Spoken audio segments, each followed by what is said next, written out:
You are listening to Productivity Straight Talk with your host, Amber De La Garza. Amber is a sought-after productivity coach, trainer, speaker, and writer who gives entrepreneurs the straight talk on personal productivity. No BS, fluff, or overused jargon. Just actionable strategies to get results and succeed in business. And here is your host, Amber De La Garza, the Productivity Specialist. Welcome, and thank you for listening to Productivity Straight Talk. Today is episode 233, Getting Unstuck and Rapidly Overcoming Obstacles and Head Trash with Erin Pheil. If you're a business owner who wants to improve your time management and elevate your productivity so you can maximize profits, reduce stress, and make time for what matters most, then you're in the right place, and I'm so glad you've joined me. I'm looking forward to this episode because you get to meet our guest, Erin Pheil. Erin is a rapid mind transformation expert and founder of the MindFix group. She helps high achievers and entrepreneurs rapidly and effectively clear the biggest mental barriers and challenges holding them back.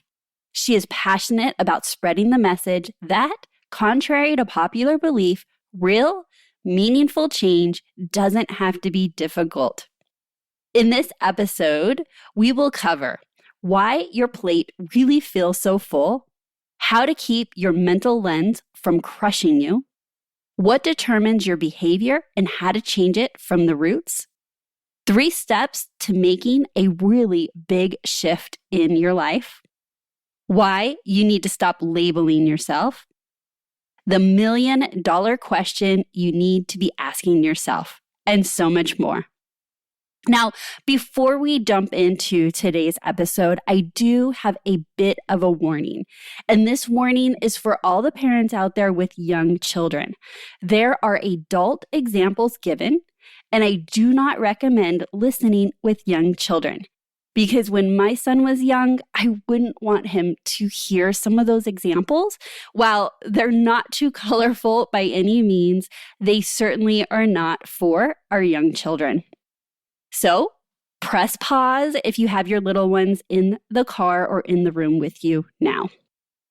Also, in this interview, I was really excited to interview and speak to and learn from Erin because I was incredibly curious and wanted to learn.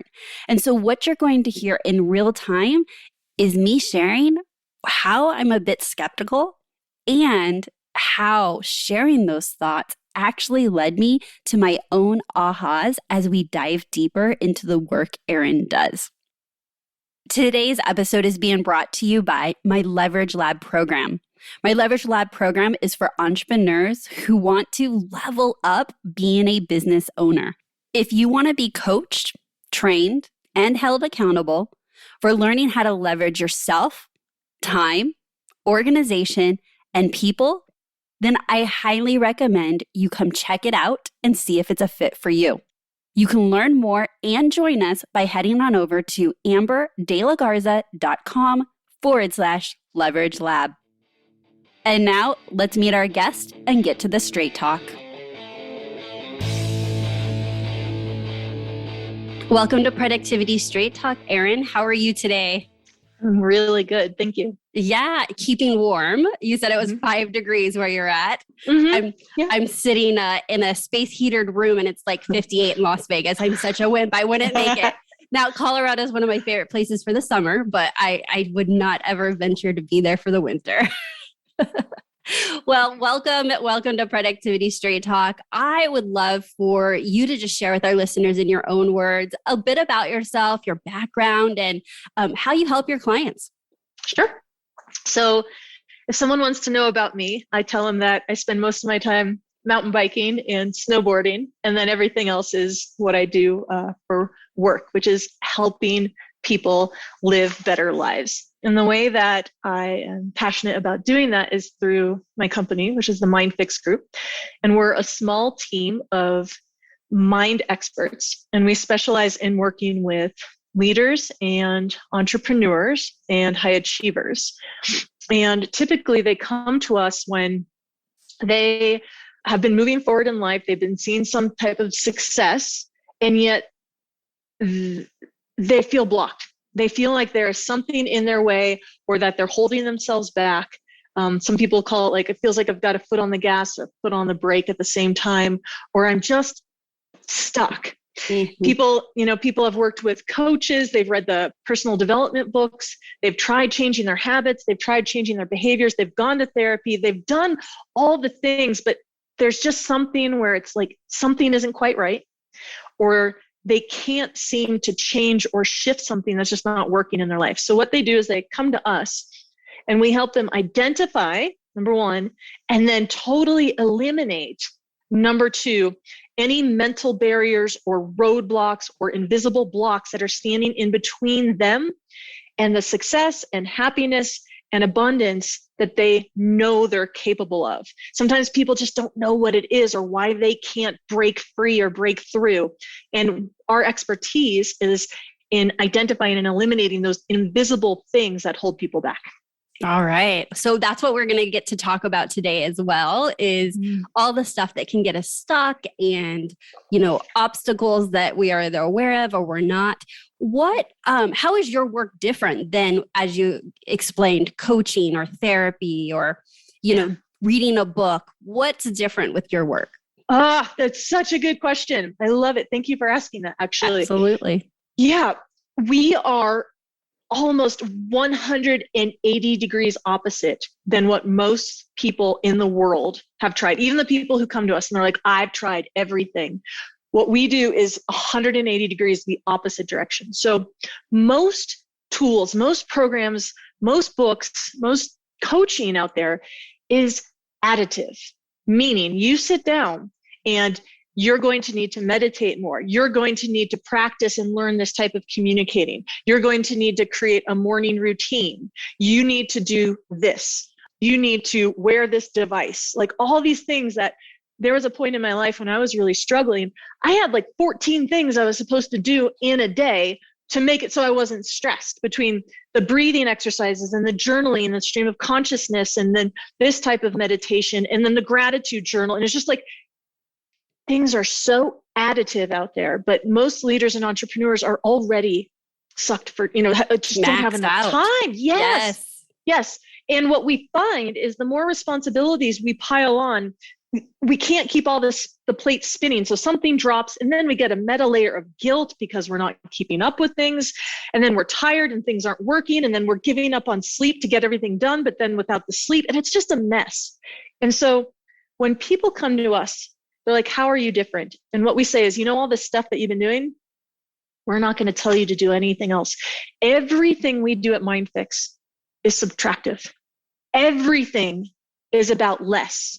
So if you think about the reason why people are in pain or struggling or stuck, and you imagine them as having root causes like splinters in their skin, a lot of programs out there are like more Band-Aids, more, goo to put on it to heal. And we're like, we're going to come in and subtract and pull out the splinters. Instead of giving you more tools and more techniques to cope with your challenges, we're going to get rid of the challenges so there's nothing left to cope with. You don't have to manage your anxiety anymore because the anxiety will be gone. You don't have to think about the 5 ways to deal with your perfectionism because the perfectionism won't be there. What we do is we subtract everything at that root level, at the bottom, and that all the symptoms and everything that you've been trying to run around and manage, those go away when you pull out the issue at the root. So everything is subtractive is the answer. Okay. Well, I really like that analogy of like addition versus subtraction. How did you get on this journey and how did you discover, subtracting works better? To give us a little background of why I'm talking to you about this. How did Erin get here to be able to have this company? And it's not just you have, a whole group of you. And so I'm imagining you guys have a same philosophy or same process. So how did you get to that process to know that it works? It was a long and winding and difficult and painful and turbulent, challenging road that I did not like plan. Any good story. So that's good.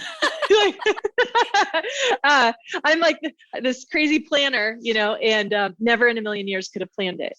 I actually started out, I ran a web agency for about 17 years.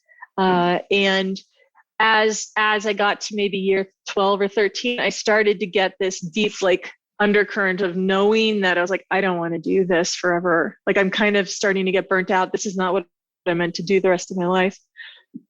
But I didn't know what to do next. I had no idea. I was so terrified because I'm like, this is all I've ever done. This is all I've ever known is running this business. I could imagine. Because I did it starting from out of school. I'd never worked for anybody else. I'd never been in corporate. I knew this one thing that I'd gone to school for, and yet I knew I didn't want to do it anymore. So I had no idea what to do. What ended up happening, very, very, very long story short, is I ended up getting chronic pain, and no doctor could figure out what was going on. So I ended up getting severely depressed and anxious because nobody could help me. Nobody could figure things out. I ended up in bed. I couldn't do my sports, which brought me fun and was my stress relief. And it just felt like my life was crumbling. And so as I went around looking for help and looking for support, and nobody could help me with my anxiety and my fears, I realized I needed to figure something else out, because traditional therapies and coaching, they weren't even touching the surface. Nothing was shifting or changing at all.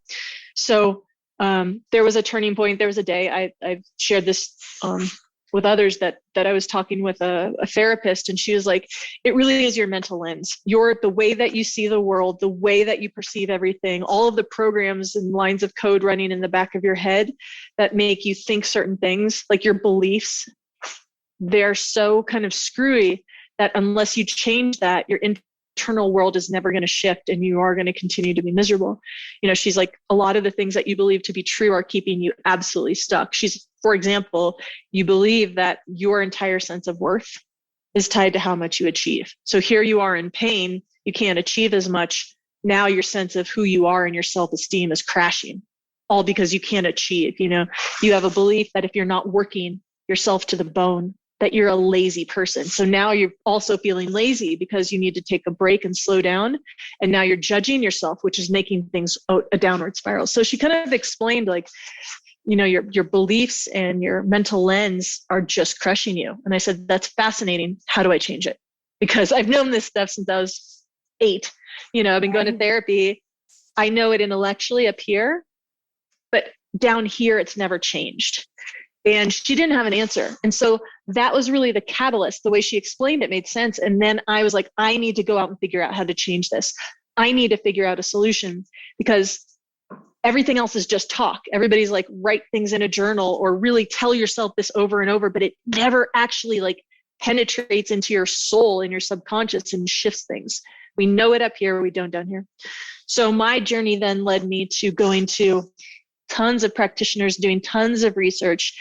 I started studying work about beliefs. I started studying the work of Morty Lefko. I started studying things like progressive mental alignment, the work of Lion Goodman, and just so many different practitioners. And what I found is that a lot of them had these really good foundations, but it was like nothing was comprehensive. And so what I ended up doing is I went to a buffet, and I just tried so many things that were like close, but not quite.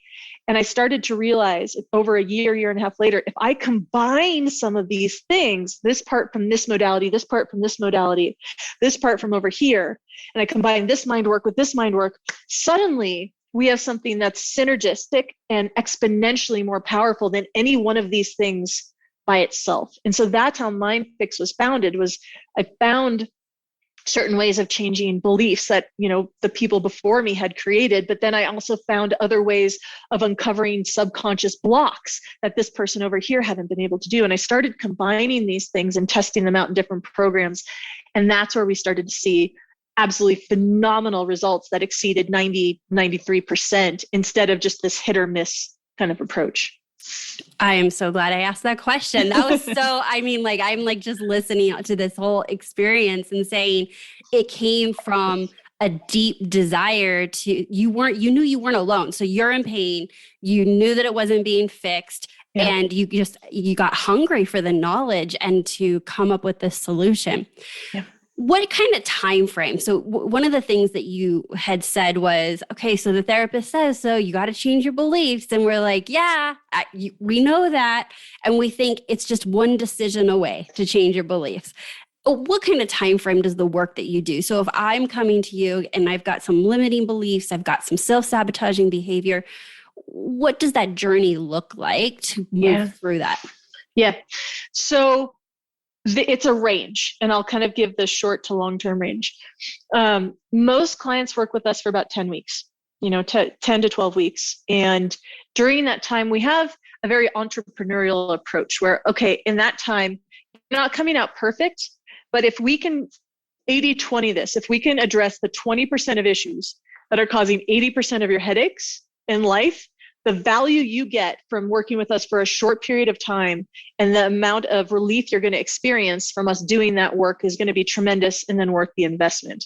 So on average, I would say people work with us for 10 weeks. And what that does is that gives us the luxury of working for a week and then sending people back out into the world and going, go test it. And someone might come back and go, oh, my problem is gone with women, but it's still there for men. And we go, great feedback. Now we know what to work on this week. And we'll undo some mental knots and peel away some layers and clear away some beliefs and desensitize them to something else. And then we go, okay, go back out into the world, go back to the job. And they'll come back and they're like, oh, it's amazing. Like the anxiety I have when talking about money is down about 75%, but there's still that 25% there.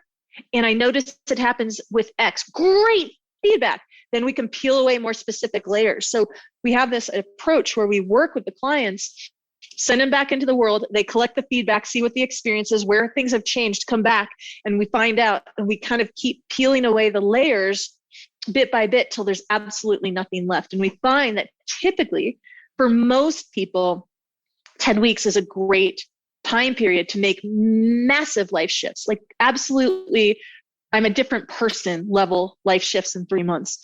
Now, at the same time, I say that there are people who have undergone extraordinary traumas, who are beaten in childhood and then went off to war, and then they came back and went into an abusive relationship, and they have a lot that they need to process through and decharge. So there are people that have worked with us for maybe half a year, 6 months on the long end, because there's just a lot more to handle.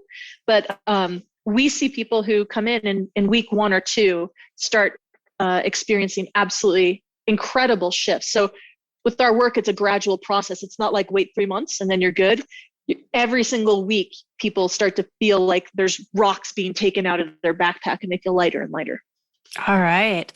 What are some of the symptoms that a typical business owner would be experiencing in their business or their day-to-day in which it is fundamentally a mindset, a belief issue? How does that show up? Because one of the things you had said was that it could be a conscious issue or a subconscious issue. Either way, there's symptoms that they are really experiencing day to day. What are some of those? Yeah, we find so long as someone's challenge is not primarily biological, then it's usually something related to the mind. So we have had people come in and they're like, I have such severe anxiety. Or this is actually even me in the last year. I started having severe anxiety, and I'm like, this is odd because I've done my work. Where is this coming from? And I found out that I have a severe, a severe like toxic black mold infection that was actually going into my brain. So there was this biological basis for, we need to clear out the inflammation in the brain, which is attacking, your amygdala and things like that. And that's something where people need to, if they have got Lyme disease or if they've got nervous system dysregulation, a lot of times the body needs to be addressed and health needs to be addressed. If someone has their basic health taken care of and there's not something severe going on in their nervous system or their body though, and they're finding that they are experiencing counterproductive behaviors that are either thoughts that are counterproductive, emotions or emotional patterns that are counterproductive, or actions, habits, behaviors that are counterproductive, patterns over and over and over. So, if you go and you are having a bad day and you yell at your employee once and you're like, oh gosh, that was out of character, we mess up. But if you're exploding at your employees every day, every time they try to give you feedback, that is a pattern. It's repeating. It's a behavior pattern, and it's counterproductive to you building a great business. So when you are thinking, or feeling something on a repeated basis that is not helping you move forward towards your goals, that's when you know there's something sticky. There's something going on underneath the surface. And as long as it's not, some type of infection or something, a problem in the body, it's almost certain that we can help figure out what's going on, why it's happening, and then clear it out. Okay. So I am so intrigued because this is a bit different than my own beliefs around this. So would you agree that your thoughts create your feelings and or emotions, create your actions? That is typically how we teach it. And then what we have also found though is that patterns of feelings can become habitual, which then feed back into the thoughts that you think. So the thought and feeling, thoughts always create the feelings, is true.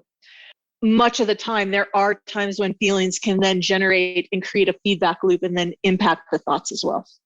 Okay. Where does the behavior part come in there? So is it not behavior, beliefs, the other B word. So it's the beliefs. What I'm understanding you're saying is that it's your fundamental beliefs, either consciously or subconsciously, that are fueling your thoughts that create your feelings. So you're doing one layer above what I would say I understand and know and what I've experienced. I would say below. It's kind of like at the root. Like if there's a diagram, it would be beliefs over here and there at the root. Because what you believe to be true determines the thoughts that you have every day. If I change what you believe, your thoughts every day will completely change. And if your thoughts are totally different, how you feel as you go throughout the day is wildly going to change. And if your thoughts and feelings are different, your behavior and your actions changes. So when you shift things at the belief level, all of these things that people spend all their energy trying to change, they're all symptoms. They're all symptoms of beliefs. So if you change things at the root level, it's like dominoes, everything else shifts. So the example I love to give is if you have a belief that cats are dangerous and you see a cat, your thought is, I'm in danger, I'm not okay. You're going to have feelings of anxiety. You're going to have actions of walking the other way. If I pluck that belief out of your head and you see a cat, your thought is literally, there's a cat. Your emotions are neutral and your actions are you walk by the cat. You didn't have to practice or change or work on habit change or meditate to bring your emotions down or really try to change your thoughts. You change one belief and all of those things in your change automatically. So that's where we have transformation instead of just change. And that's where we have rapid transformation. You change somebody's belief and everything down the road changes. You get rid of a kid's belief in Santa Claus and they no longer have the thought that Santa is real, which means they don't write letters to Santa anymore, and they don't want to go to the mall to take a picture, and they don't tell their parents that they love Santa with all their heart, and everything changes from that day forward, and it doesn't come back. That's the other part, is when you do belief work and you do it right, it can be permanent, just like getting rid of a belief in the Easter Bunny, and it never comes back for the rest of someone's life. Okay. So when you neutralize the belief, to me, I don't think we're neutral about our beliefs. So if you're neutral about the cat, right? The belief is that it doesn't hurt you. Your thought is it hurts you. Neutral is there's no belief at all. Insert money. So a lot of people have a true belief that money's bad. And that could be trickled down into a lot of self-sabotaging behaviors into the business. Totally. What I'm hearing is that you're saying that you neutralize it and it's just money. There's no story around it. It's not good. It's not bad. Is that what you're saying? I want to understand. Yeah. So careful to get you getting beliefs and thoughts mixed up. So if I delete the belief that cats are dangerous, the problem with a lot of beliefs is they're all encompassing generalizations that run our lives because they don't leave any room for distinction. If I have a belief that cats are dangerous, nearly 100% of the time when I see a cat, I'm going to freak out. If I delete the belief that cats are dangerous, what happens is I am suddenly empowered to then look at every situation as a distinct situation. I can look at the little kitten going, meow, coming towards me and pet it. But the next day I may see a cat that's like fanging and foaming at the mouth. And I may go, you know what? That cat is dangerous. I am empowered to look at each situation differently. And the same thing goes for money. If I have a belief that money is the root of all evil, and we've worked with plenty of people and people from religious upbringings, and they come to us and they're like, I was raised, I can't get rid of it. It follows me everywhere. Money is the root of all evil. Well, what happens is that gets locked in as a truth that is everywhere. If I take money from this person, the rich person, if I take money from the poor person, if I make a certain amount, I'm evil. Now, if I get rid of that belief and it's not there, I have the power, to be able to distinguish between, you know what? If I charge this person who's below the poverty line quadruple because I know that they'll pay it and they're going to take this out and I'm doing this evil thing, that's evil. But if I make my money fair and square ethically over here and I'm giving an extraordinary value exchange, that's not evil. I have choices and I can look at all the different situations in life and examine them and make my own choice and my own judgment about how I feel instead of it's always evil. So all we're doing when we get rid of beliefs is we're just getting rid of the blanket statements. It's almost like getting rid of a prejudice, like all, certain type of person are bad. No. If I wipe that out, maybe this one person over here is bad and this person over here is good and everybody else is okay. It's just getting rid of the blanket statements that run our lives that give us no choice. Literally, like my jaw is open. Okay. So like when I'm hearing new information, it's always helpful for me to connect dots to things that I already believe are true, right? It lets me stay open to a new perspective or way of hearing something. Yeah. When I'm hearing you, I'm like, you're no longer a prisoner to your beliefs. Yes. And I'm like, holy crap. And then I'm also hearing, because I've learned that not to speak in absolutes or have thoughts in absolutes. And I learned that just in my own personal growth journey and in my interpersonal relationships. Like I can think of arguments with my husband and he's like, I do that all the time. Like all the time. Because if I did that all the time, I could totally see why you're upset. But is it true? And it's because it becomes a habit to speak in these absolutes that shuts you off to the proof that's around us that there's all this gray. Mm-hmm. Okay. Oh my gosh. I literally have chills. Okay. 100%. So it's interesting because that word delete is triggering for some people because they're like, you're pulling something out of my mind or you're changing the way I think. In reality, when we say we're deleting belief, what all we're doing is we're creating we're making it more of an adult distinction. So instead of saying, if someone comes in with the belief that I'm not good enough, it's like we get rid of that so that it's not there all the time. And we allow for the adult distinction to come in and go, you know what? I may not be good enough to sing the national anthem at the Super Bowl. That is true. Like I may not be good at that. I may not be good enough at math to work at NASA. That is true. I can make distinctions that are useful for me, but it's never to say we don't go the opposite. Now it's not like I'm always great at everything. No. We do, no, you're not. It really is allowing you to come from an empowered perspective to determine on a case-by-case basis instead of being ruled by a program that said every situation is the same or you are never good enough. Let's get rid of that and let's allow you to make clear distinctions and perceptions as you go throughout your life. Okay. I'm so glad we stuck with this because when you first started talking about deleting and this and that and neutralizing beliefs, I was like, hold on, we're getting close to like things I'm not cool with here, right? Yeah. And so I'm so glad we were open to exploring because it's powerful. So now I'm also thinking about how have I done this in my own world, right? I used to have a belief that I was stupid because I couldn't spell. So it's the school.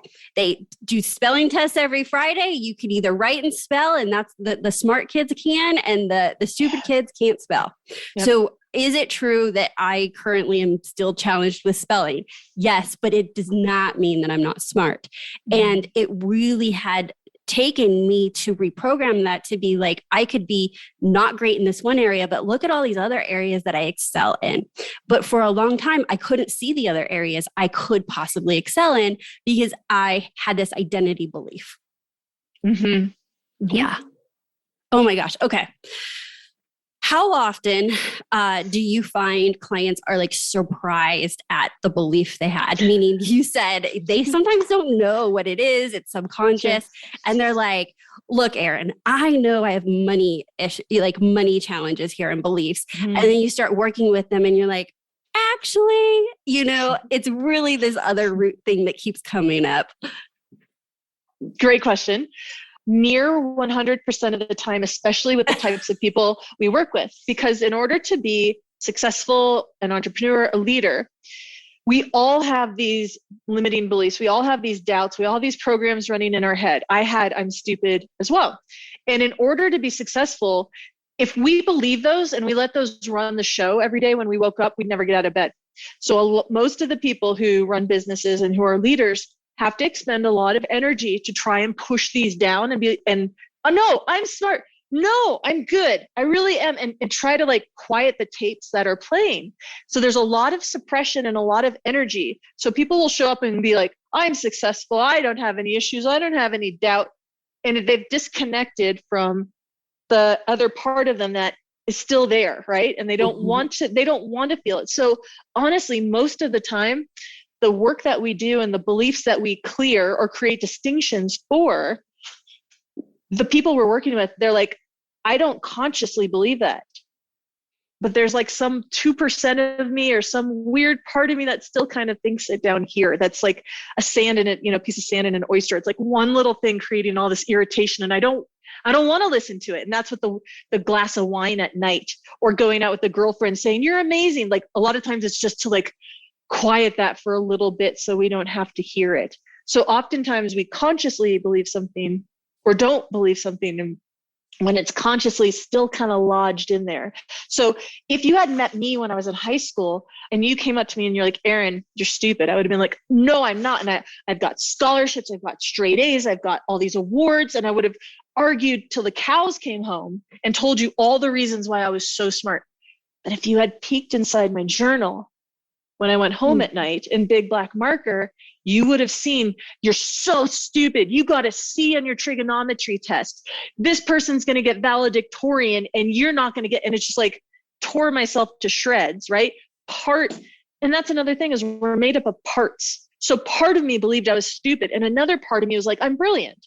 So we have these different parts and these fragmented identities. And oftentimes we don't want to pay attention to the part of us that has the doubt and the worry and the fear. We try and squash it and not feel it so that we can feel confident. But that also takes a lot of energy. It takes a lot of, sometimes we were like, why am I so tired? I didn't even do that much today. Sometimes it's so that we don't feel what's really there.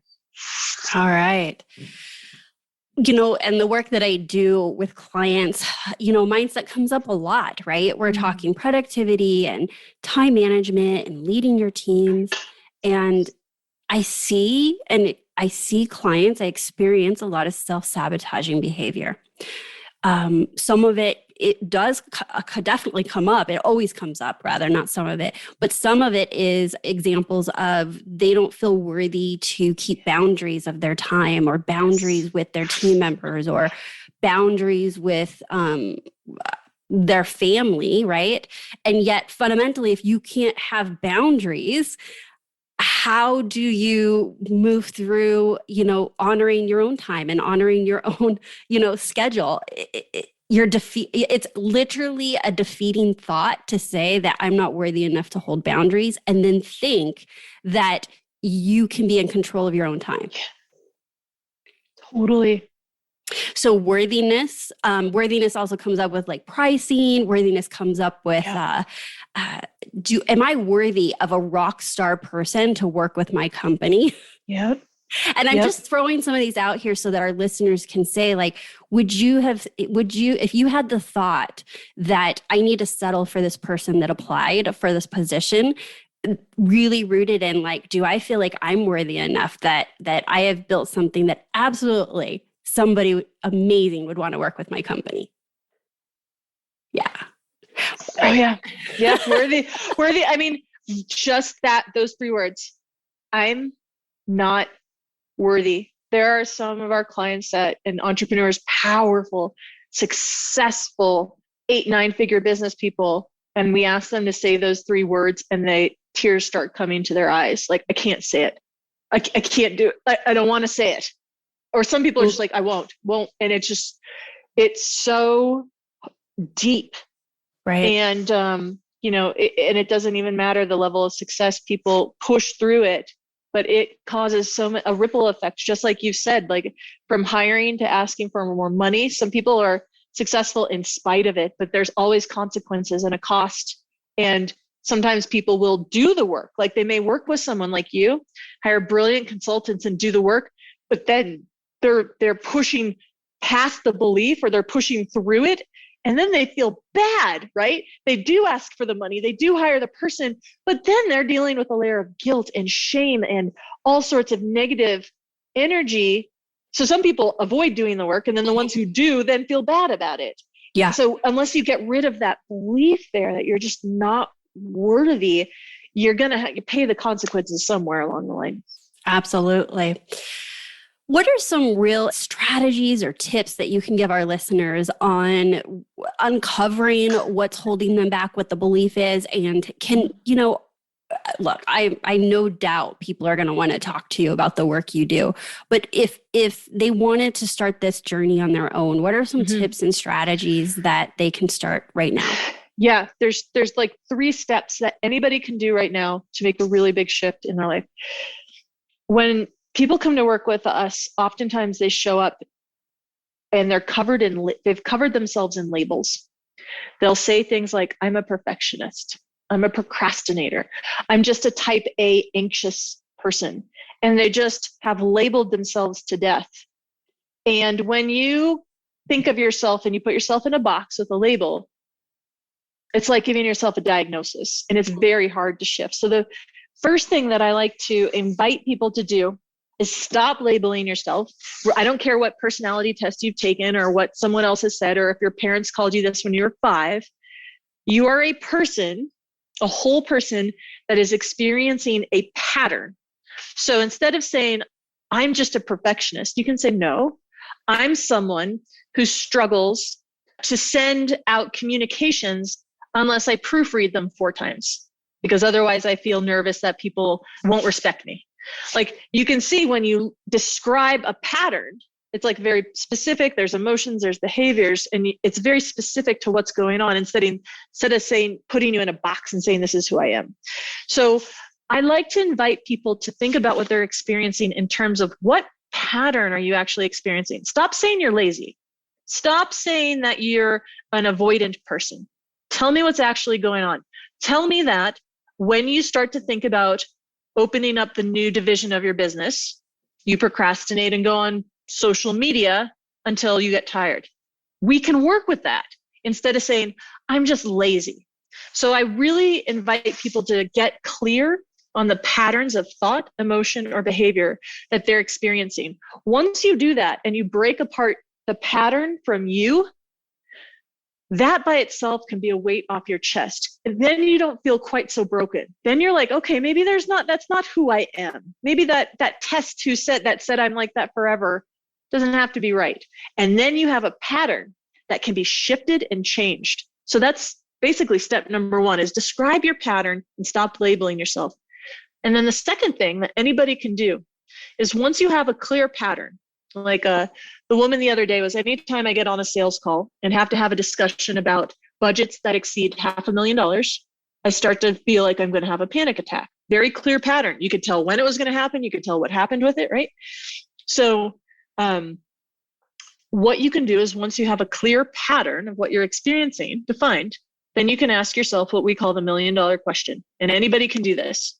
You can do it for your friends. You can do it for yourself. And all you need to ask is, what would I need to believe to be true to keep experiencing this over and over again? Very, very simple question. What would I need to believe to be true in order to keep experiencing this over and over again?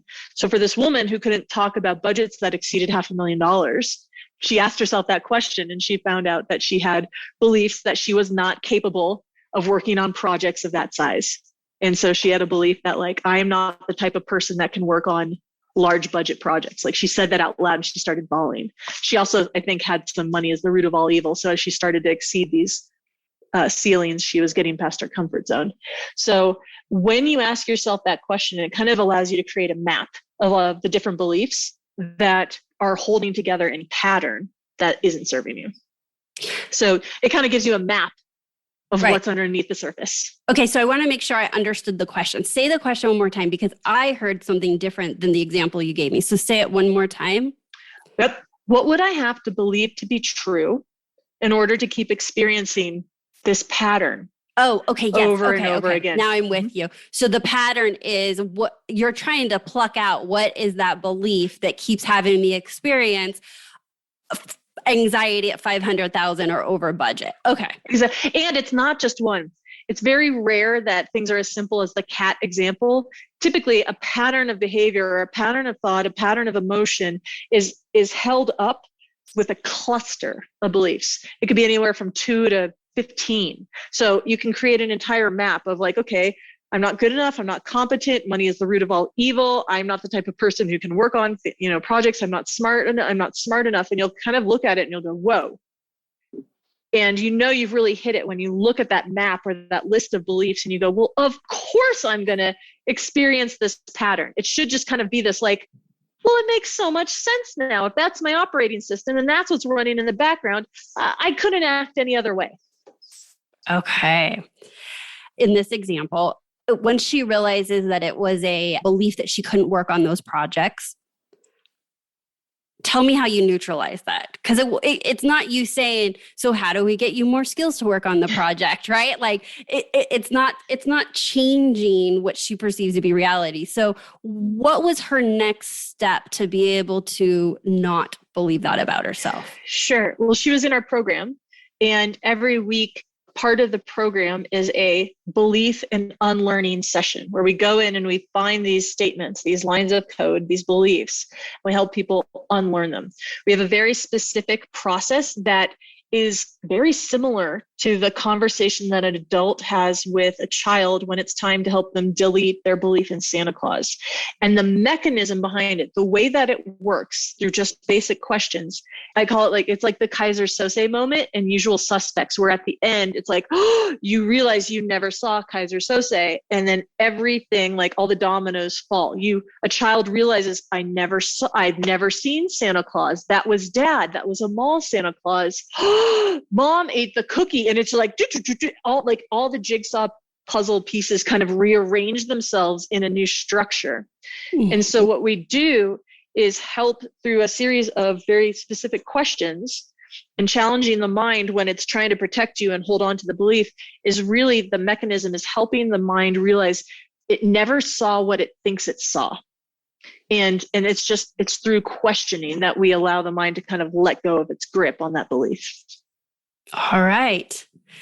One of the things that I wanted to talk to you about today when I was doing a bit of research was this topic about head trash. So essentially that's what we've been talking about is like, this is all the beliefs that we have that creates head trash. Is that how you would define it? Or do you have anything further around us trying to get the head trash out of the way so we can show up our best? Yeah. So head trash is kind of a slang term that we sometimes use to represent all of the clutter and noise and static that can sit in our heads and cause friction, resistance, and frustration, stress, and anxiety. So sometimes head trash is beliefs, money is the root of all evil. I'm not good enough. I'm stupid. I'm not important. I'm not deserving. Beliefs, statements like that can be head trash. We've also found, though, that there can be memories or traumas of past events that are just stuck on loop, that as we go into our day, if we meet a certain person or if we have a certain type of project or we get asked to do a certain type of work, it's like there's a thread that goes back to an original memory or trauma. And it brings up the reaction we had there. So we'll overreact and we'll have responses in our current life. But it's really because something else in the past is getting pulled on and we didn't neutralize that memory or that trauma. So there can be old memories and traumas that are kind of get lumped into the head trash category. And then in our work in the last year, what we've also found is we have a new type of session called Mind Clarity. And what we're finding is that there are things that you and I can talk about, like your belief, like I'm stupid or I'm not smart enough. But then there's things that are just like down in the dark, things that neither you or I are even aware of. If we went to therapy or coaching for the next 10 years, we wouldn't even know to bring it up because we're not aware of it. It truly is outside of our awareness. And we'll find that people have competing beliefs or competing, conflicting conclusions that they've come to, or fragmented identities where one part of them wants to go big and build a business and the other part of them wants to stay small and hide. And they have different goals and different conclusions and different beliefs, right? So sometimes we have these fragmented parts that have different conclusions, and we'll find competing, conflicting conclusions that we sometimes need to bring to the surface. So it's almost like there's just junk laying around from all the things that we've gone through our life. And a lot of our work is to go in and kind of shine the flashlight around it. Oh, here's this memory that when I bring this up, you start crying. Let's neutralize this.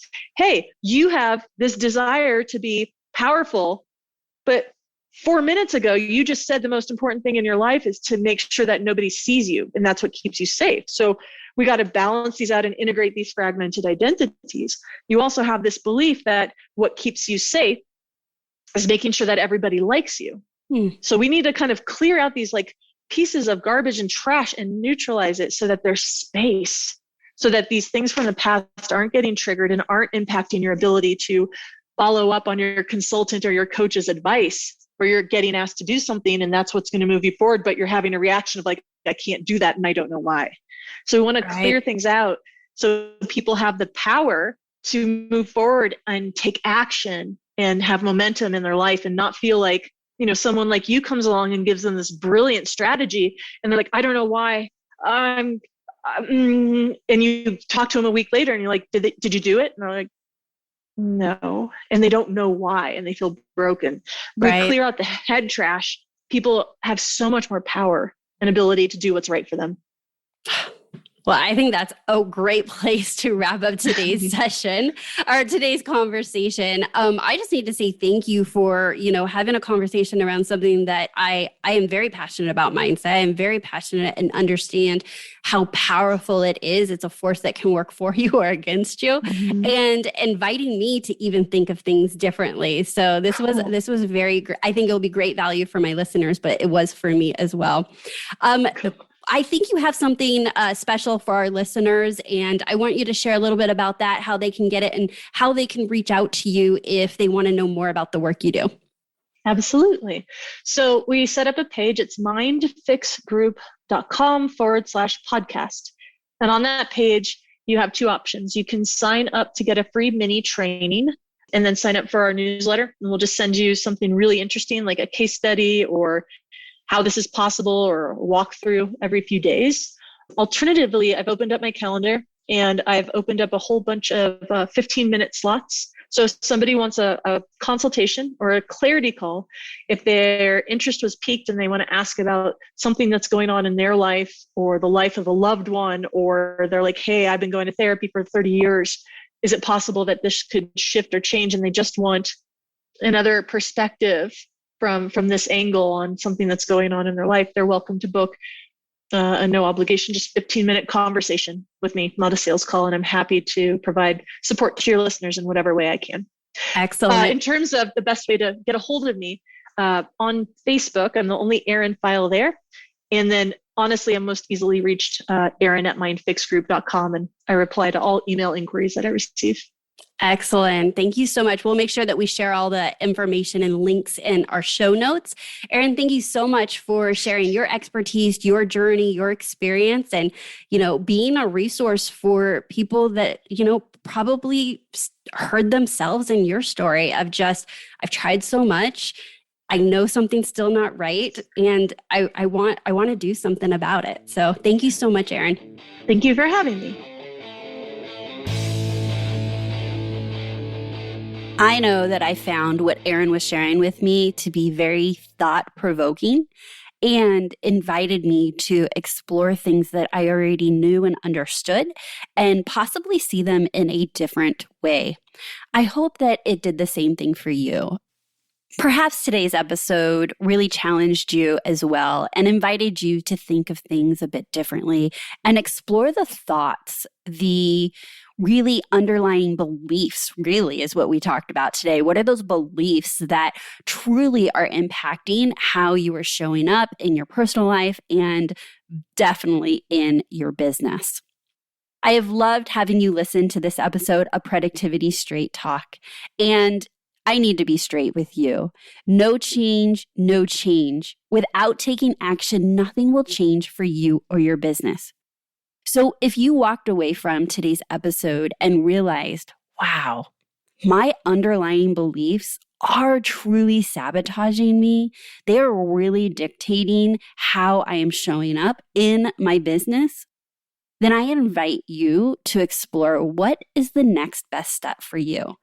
And as we were talking in today's interview, sometimes that next best step where you're at in your journey is to just become the observer and curious about those thoughts and beliefs that are controlling how you are showing up.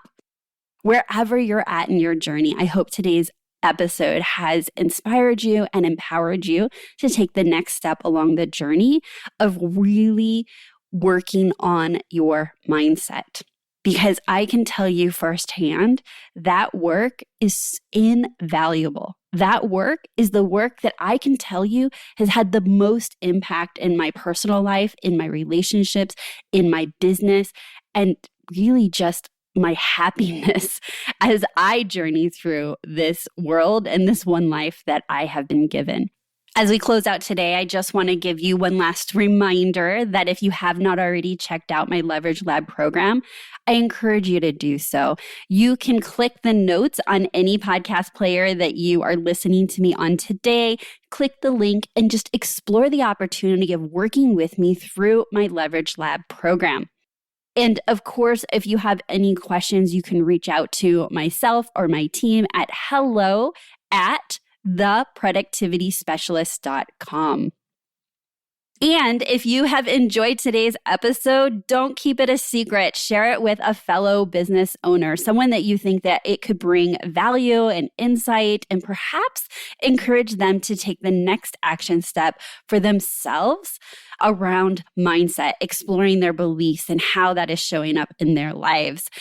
So don't keep Productivity Straight Talk a secret. Share it with those you care about.